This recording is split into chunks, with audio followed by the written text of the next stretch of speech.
Sekali lagi sampai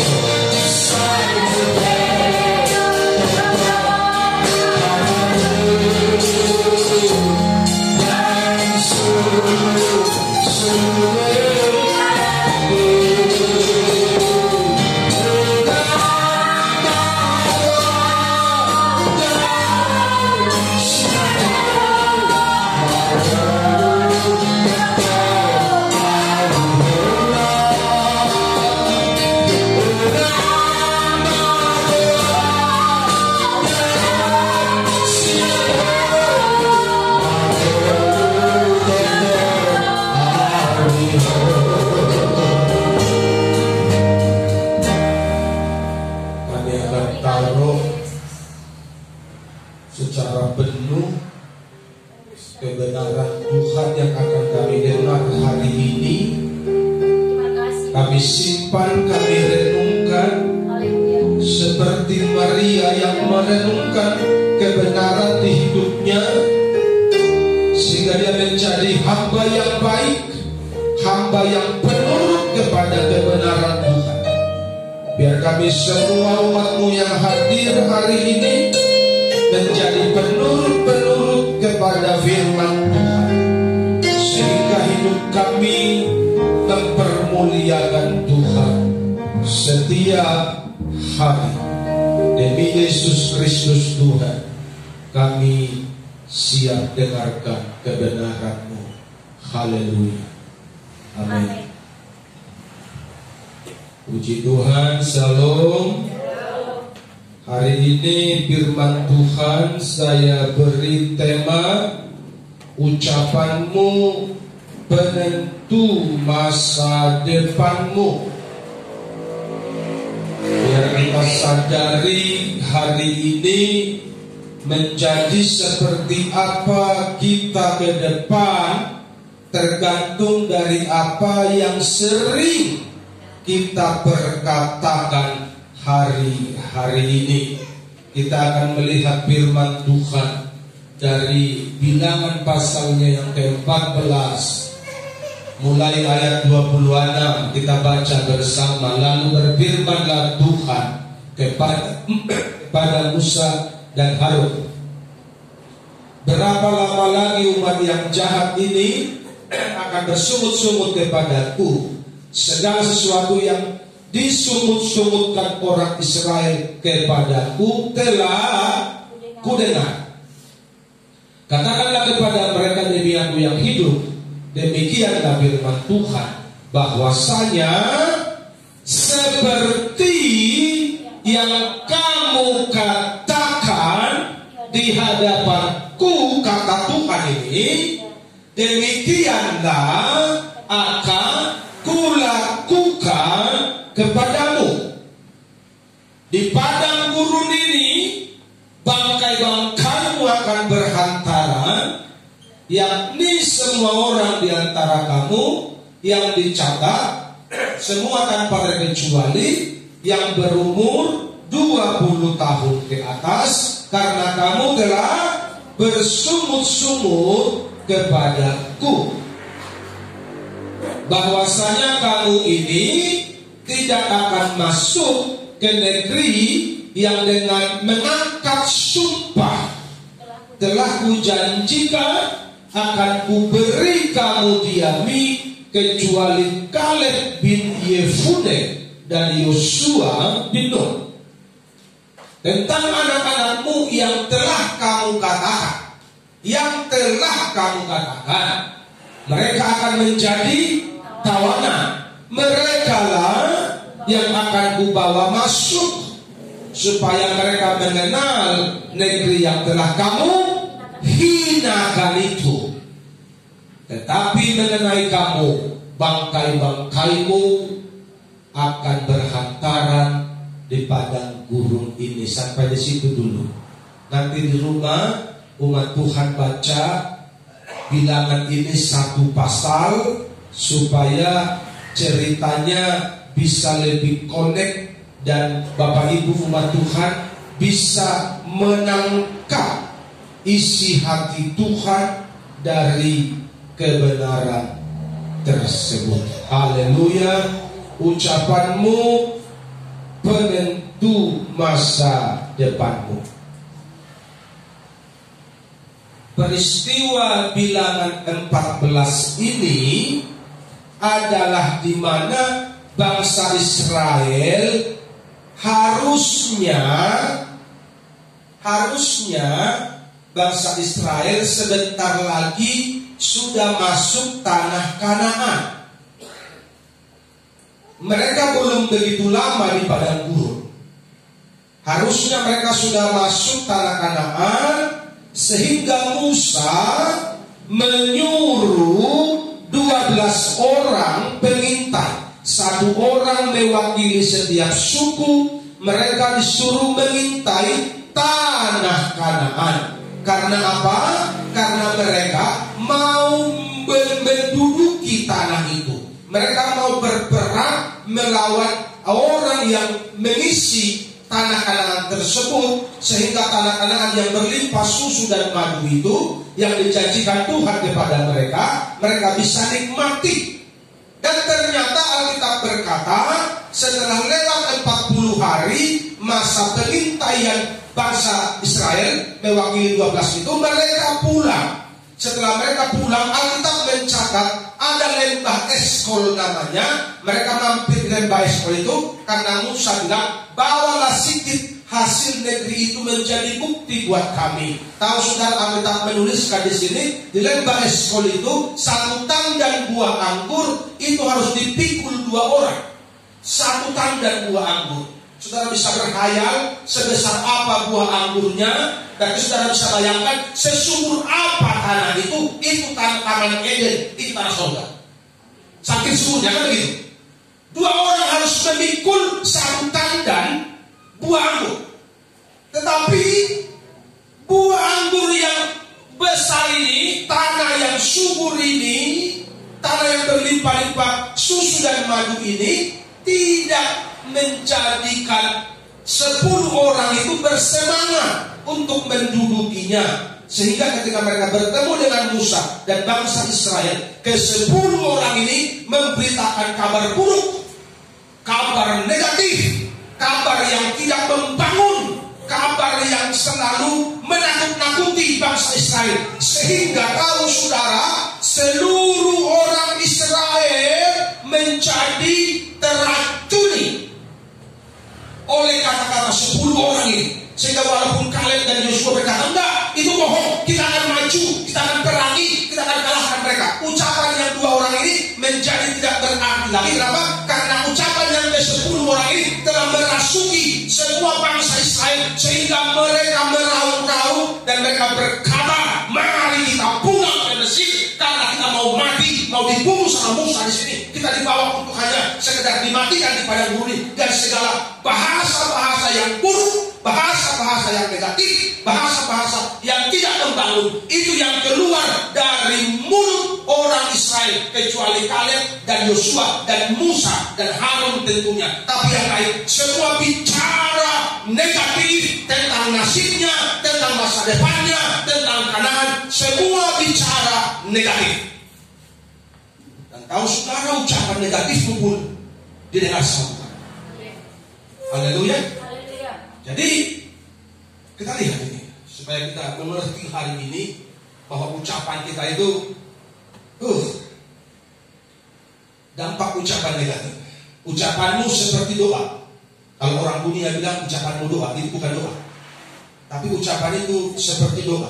Kenapa? Karena Tuhan mendengar. Doa itu kan untuk Tuhan. Kan begitu kan? Doa kan untuk Tuhan. Makanya aku bilang seperti doa, karena sumut-sumutmu pun didengar sama Tuhan.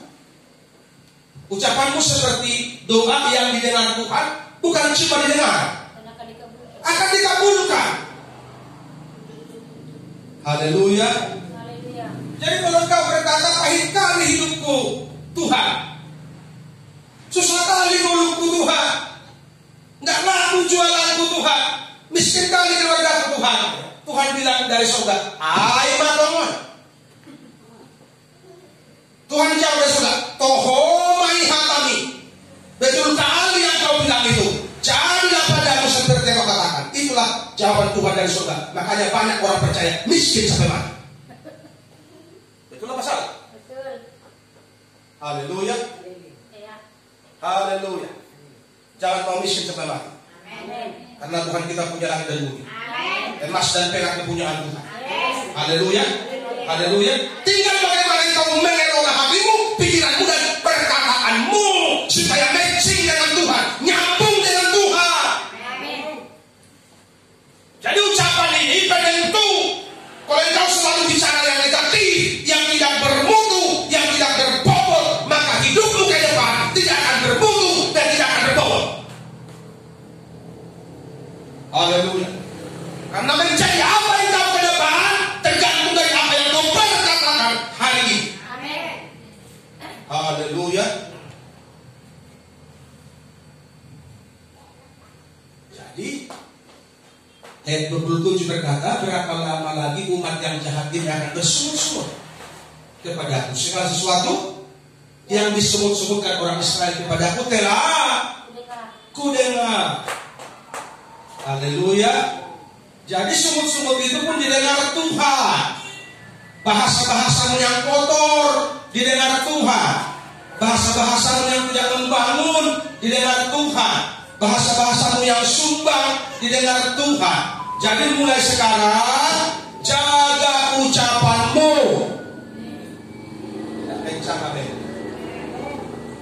Haleluya. Jaga ucapanmu. Meskipun engkau susah hari ini, jangan engkau mengeluh tentang kesusahanmu. Katakanlah Tuhanku Maha Besar. Haleluya. Haleluya. Walaupun engkau terdesak dan terhimpit, katakanlah kalau Allah di pihakku, siapa yang dapat melawan aku? Padahal kita sudah seperti yang kehilangan sekarang, tapi ucapanmu didengar Tuhan. Amin. Haleluya. Amin. Haleluya. Jadi tidak cuma doa yang didengar. Makanya kita kelola baik-baik perkataan kita hari ini. Meskipun dunia bilang memang lidah tak bertulang, justru karena tidak bertulanglah perlu dikasih rem cakram. Amin. Kepada mulut kita, kepada lidah kita, supaya kita sembarang bicara hari ini. Haleluya. Sehingga kalau bicara yang membangun, yang positif, yang memberkati. Katakanlah kepada mereka ayat 28. Demi aku yang hidup, demikianlah firman Tuhan, bahwasanya seperti kamu katakan di hadapanku, demikianlah akan kulakukan kepadamu. Haleluya. Saudara mau apa yang Tuhan lakukan bagi saudara? Yang baik atau yang buruk? Yang terbaik. Yang terbaik. Amin. Mulai sekarang perkatakan yang terbaik. Haleluya. Haleluya. Haleluya. Buat cara Pak mandokoni, pokoknya dokoni na degan-degan. Amin. Kayak mana caranya? Bicara aja yang baik. Yang belum punya rumah dengan istri, Pak kapan kita punya rumah? Tapi naik pos mana Pak? Jangan lagi buat cara. Rumah kamu buat cara. Aku buat dengan Tuhan. Haleluya. Haleluya. Ketika anakmu bilang, Pak, aku mau kuliah, walaupun kau tidak punya duit, minimal perkataan baik. Haleluya. Jangan bilang begini, wah saya yang kuliah, oh pacarnya aku bisa itu, oh matusan, panjang kali omongmu. Haleluya. Bilang aja, aku percaya Tuhan kasih tahu. Walaupun nanti mau tidur kita stres, wah ada Tuhan. Dia bilang begini, Bapak di surga aku tidak mau bohong sama anakku loh. Ya, kalau aku sudah janji sama anakku, aku mau kasih dia kuliah, aku percaya besok pagi aku bangun, pintu surga terbuka, mujizat terjadi. Kan begitu, haleluya. Kenapa kita seperti ini terus? Karena kita sering menghambat Tuhan bekerja lewat ucapan-ucapan kita yang negatif. Kalau pangula doa, ada petaninya aku, menggaji karyawanku, karyawan kau punya aku, kayak mana? Emang karyawan kau tidak bisa dipegang Tuhan?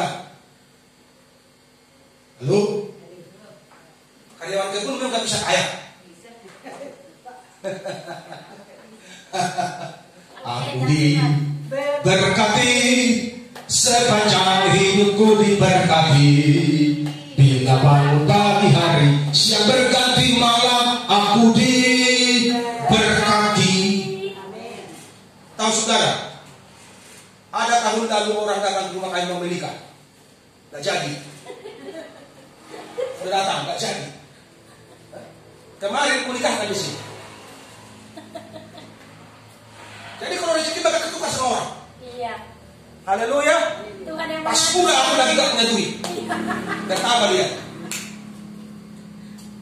Aku pikir mereka sudah nikah ke tempat lain. Karena gak ada kabar, kan gak mungkin kerja. Jadi lo kan malu kita. Karena kita harus jaga ucapan. Harga ini harus dijaga. Iya. Datang lagi ke rumah. Ngapain kalian? Mau diberkati Pak? Kamu udah belum jadi kalian nikah? Belum Pak. Bukannya kalian cari berita lain? Enggak Pak. Ya sudah. Tapi kok Pak Mas Muri dong memberkati ini rumah. Apa jadi? Jadi cair. Bagi Tuhan. Haleluya. Jadi bagi Tuhan itu tidak ada yang tidak mungkin. Jadi kalau ada keperluanmu, jangan ribut yang dicari suami istri. Haleluya. Jangan recok kalau ada masalah keuangan.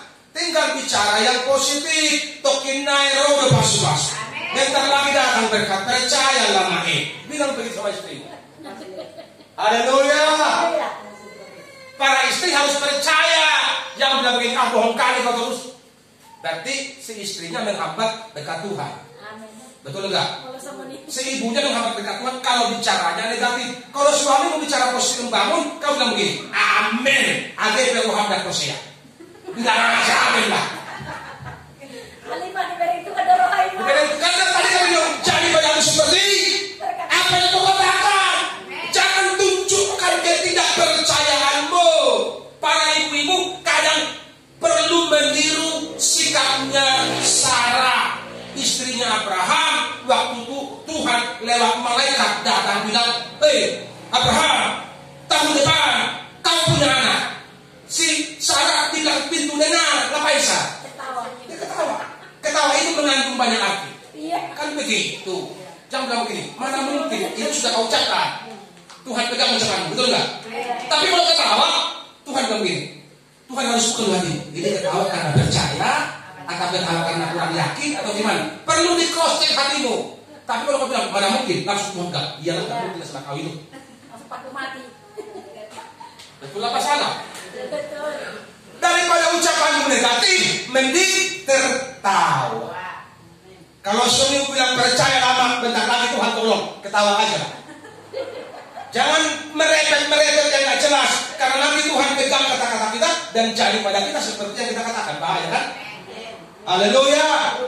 Jadi kalau sampai hatimu sudah dongkol karena kata-kata suamimu yang terus penuh janji palsu menurutmu, padahal suamimu bukan janji palsu, dia sedang beriman. Jadi orang percaya itu bukan janji palsu. Orang percaya sedang beriman. Kalau orang dunia janji palsu. Haleluya. Haleluya.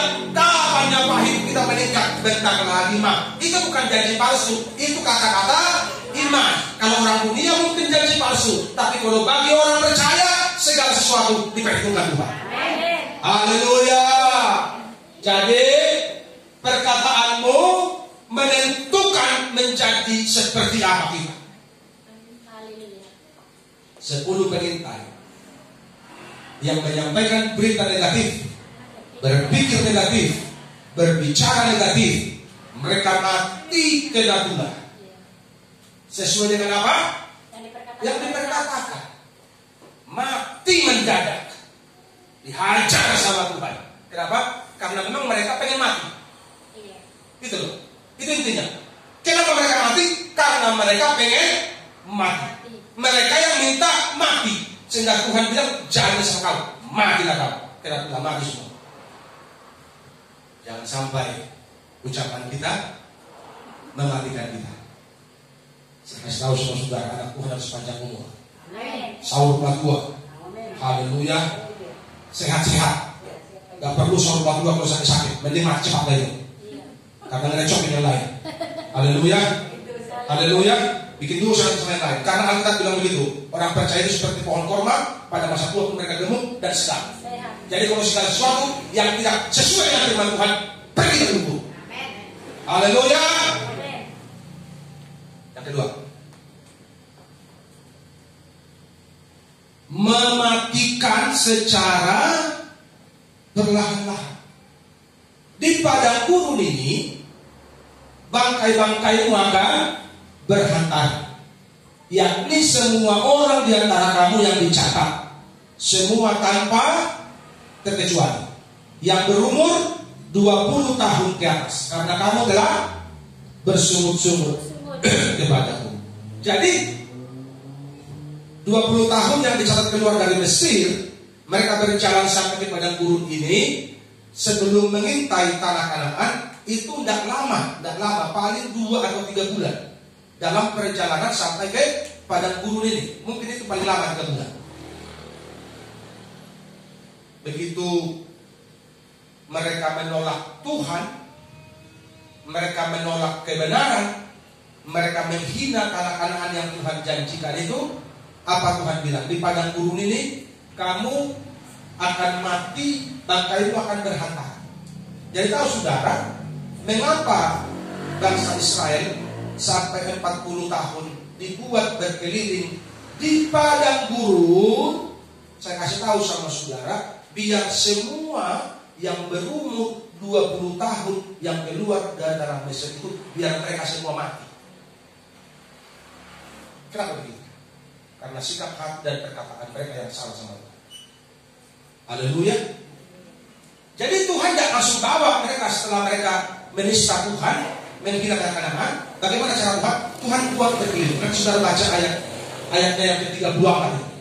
40 hari kau mengintai tanah Kanaan, 1 hari dihitung setahun. Jadi 40 tahun kau buat berkeliling di padang gurun ini sampai apa? Sampai semua orang dewasa yang umur 20 tahun itu yang keluar dari Mesir mati berhantaran di padang gurun ini karena kau memang pengen mati, kira-kira begitu kalau bahasa kasarnya. Haleluya. Jadi mereka harus menunggu 40 tahun supaya mati semua. Makanya aku bilang bahasa yang negatif, ucapan yang negatif itu akan mematikan secara pelan-pelan. Kalau engkau terus berbahasa negatif, ekonomi akan mati pelan-pelan, makin merosot. Umur makin tua makin fokus, umur makin tua makin iri. Harusnya orang semakin tua semakin kaya. Kenapa? Karena udah tua, anak bantu kasih uang, yang kasih makan pun cuma sedikit lagi, yang makan pun cuma sedikit, gitu kan? Kayak kami lah, kami kan makan 6 orang. Yusuf sudah merantau, gak kasih makan lagi. Sudah kurang yang makan. Kalau sudah besar nanti semua mereka kerja, berarti kami tinggal makan 2. Berapa lah makan 2 orang? Belum lagi kalau anak kasih uang sama kita, kan begitu. Harusnya orang makin tua makin kaya. Betul apa salah? Betul. Halo? Masuk ke kalau kiriman saya ngomong, sama nasi krim? Ada kata kiriman?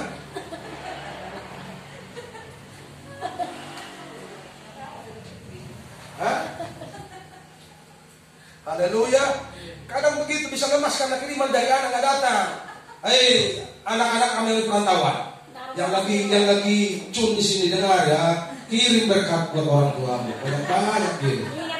Ingat orang tuamu, saudara. Haleluya. Kalau yang sudah baik kerjamu, kasih uang banyak-banyak. Haleluya. Karena itu tanda cinta kita sama orang tua ya. Haleluya. Jadi dibuat mereka mutar 40 tahun, saya mati sudah. Biar mati semua. Yang bandel-bandel ini. Jadi matinya enggak sekaligus. Matinya perlahan-lahan sampai habis 40 tahun. Makanya aku bilang kalau kita tidak memanage perkataan kita dengan baik, kita bisa mati pelan-pelan. Ekonomi kita mati pelan-pelan. Kesehatan kita mati pelan-pelan. Mulai jo sawit bola asam murah. Pelan-pelan. Mulai jo pengkor sembola. Kan tahu mati. Motor mati tahu kan? Langsung mati enak enggak ini? Mulai dulu bengkok ini sebelah. Sanggup cakap. Begitu bengkok bilang yang di orang itu apa? Lu miskin aja saya mau pilu-pilu. Kecuali lu menteri, orang kaya, banyak saingan. Ini bokeh aja, rugi, mahal. Makanya kasih uang pelean, uang saja ke dukun kalau waktu itu dia, betul nggak? Iya. Bokeh aja kalau menteri, wali kota misalnya, ada rekan bisnis bersaing, mungkin rela lah orang begitu. Itu pun dijawab dari anak Tuhan begitu kan? Iya. Ini makanya pikiran itu harus lurus. Sakit ini, ini jangan-jangan kena santet nih, kasih racun nih. Haleluya. Kita kan anak Tuhan. Amin. Makanya selalu berpikir positif.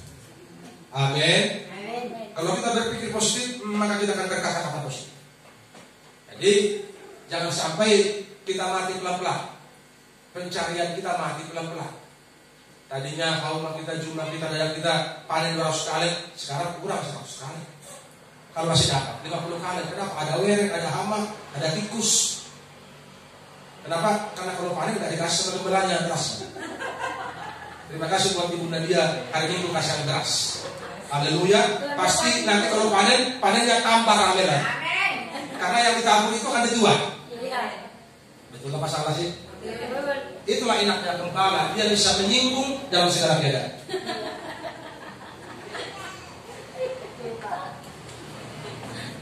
Haleluya. Kebanyakan nggak panen? Hah? Belum ya? Nah, nanti kalau panen ingatlah, kita akan makan beras baru lagi kan? Itu dong. Haleluya. Dan anak-anakmu akan mengembara sebagai penggembala.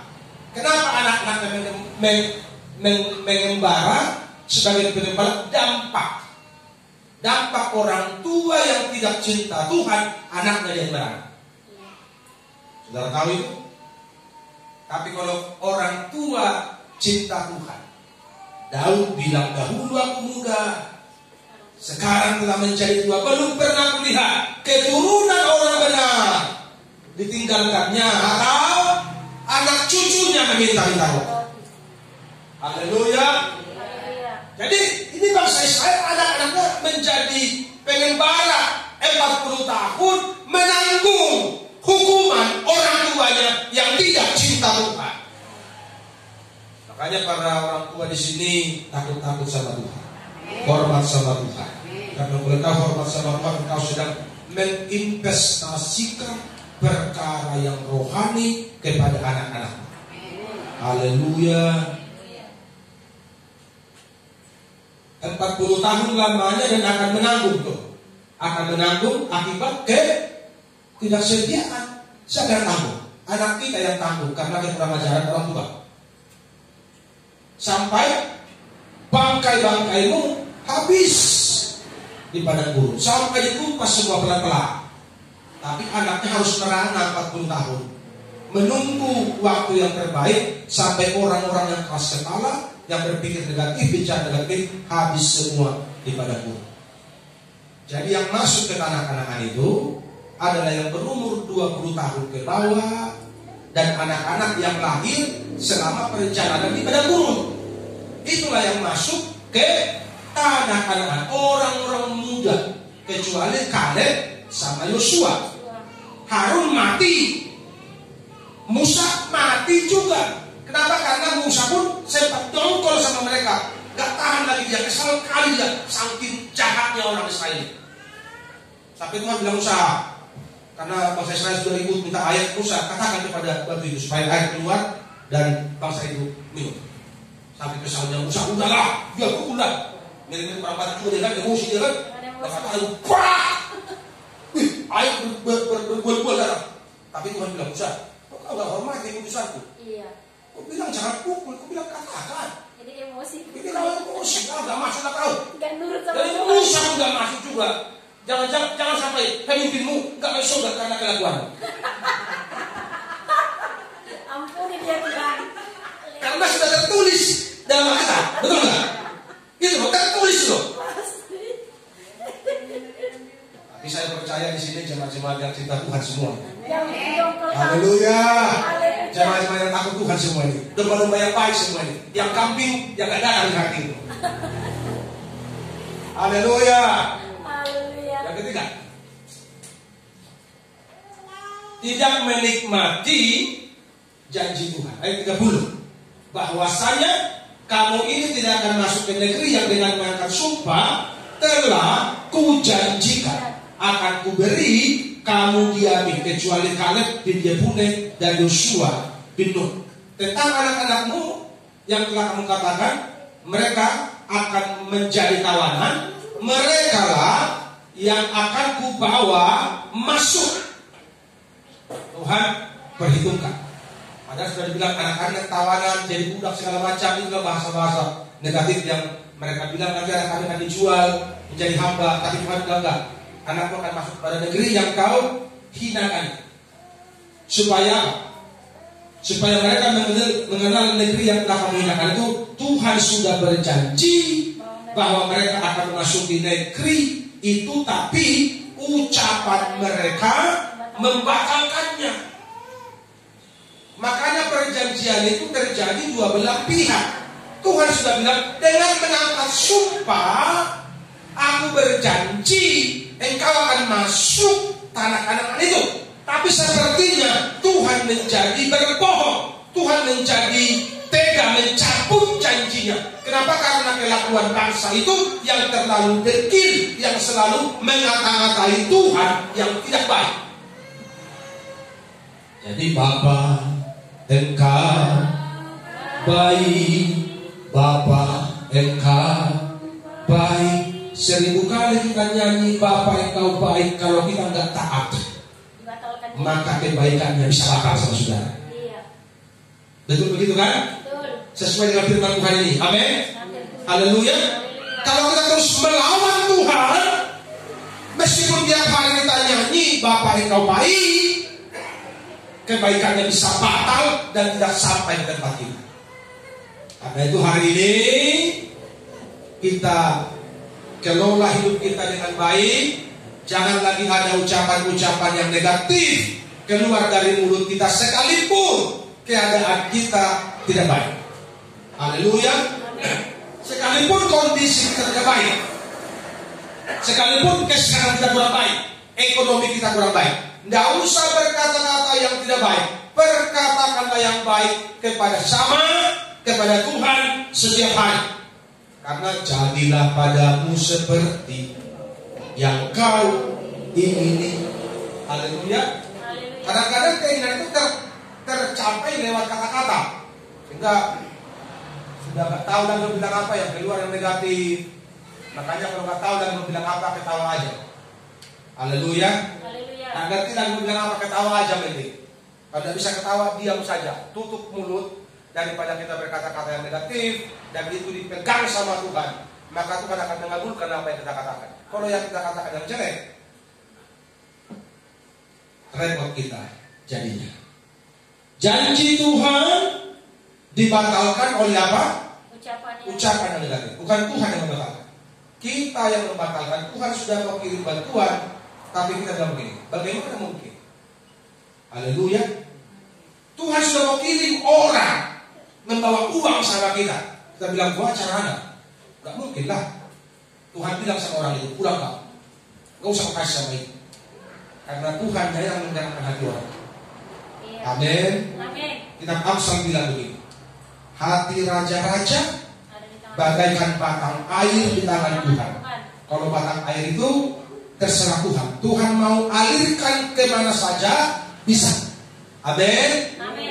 Jadi aliran air itu mau dialirkan ke sinaman bisa, ke babian bisa, ke tiga ras bisa, ke siantar bisa, tergantung Tuhan. Tapi kalau kau hambat aliran itu dengan ketidaktaatanmu, maka airnya gak mengalir, belok dia. Itulah masalah.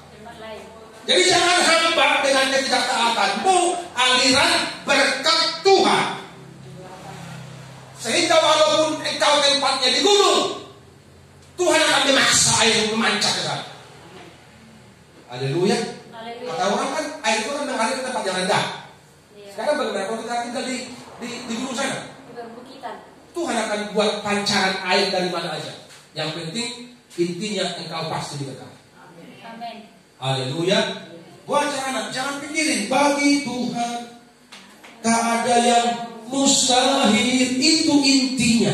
Jadi jangan kita sibuk hari ini dengan memperkatakan yang negatif lagi, mari kita sibuk memuji Tuhan. Amin. Kita sibuk menyenangkan Tuhan. Haleluya. Ucapkanlah yang baik, kata-kata yang baik, syair yang baik kepada Tuhan setiap pagi. Meskipun ekonomi kita belum baik, aku percaya Tuhan, aku diberkati berkelimpahan. Amin. Aku percaya keluarga aku diberkati berkelimpahan. Susah apa sih bilang begitu? Haleluya. Tadi banyak kita bilang begini, hidup kamu lah gini-gini aja ya. Dari tahun ke tahun gini-gini aja terus. Padahal udah rajin gereja, udah rajin berdoa, rajin di kono. Kita mulai hitung gitu. Udah rajin kasih perpuluhan, kasih ini, kasih orang. Kok belum datang ya? Mulai mikir. Akibatnya minggu depan ada gereja, ahli rumah dulu lah, malas apa? Hari sudah rajin lah, udah dicapun, bakal deh. Haleluya, haleluya. Pokoknya apapun yang terjadi, setia terus. Amin. Apapun yang terjadi, kejar terus Tuhan. Amin. Karena Tuhan tidak pernah terlambat Amin. memberi pertolongan. Kenapa terlambat? Kita yang tak siap, kita yang hambat, kita yang makasih dengan kekurang percayaan kita. Haleluya. Tuhan memberkati.